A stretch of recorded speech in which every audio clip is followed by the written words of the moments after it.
Jeki, hayotingizdan mamnunmisiz? Bilasizmi, qachondir shunaqa aqlli gap eshitgandim.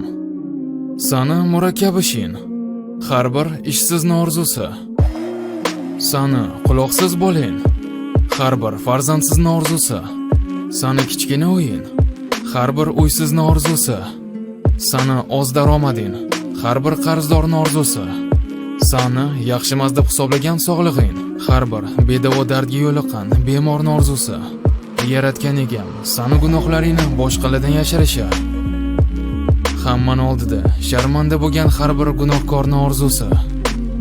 Sani yuragingdagi bor tinchliging, uyqu halovating, bor noz-ne'mating, har bir vatanida urush bo'layotgan insonning orzusi. O'zingda bor hamma narsani qadriga yetishing kerak. Axir hech kim ertaga nima bo'lishini bilmaydi-ku.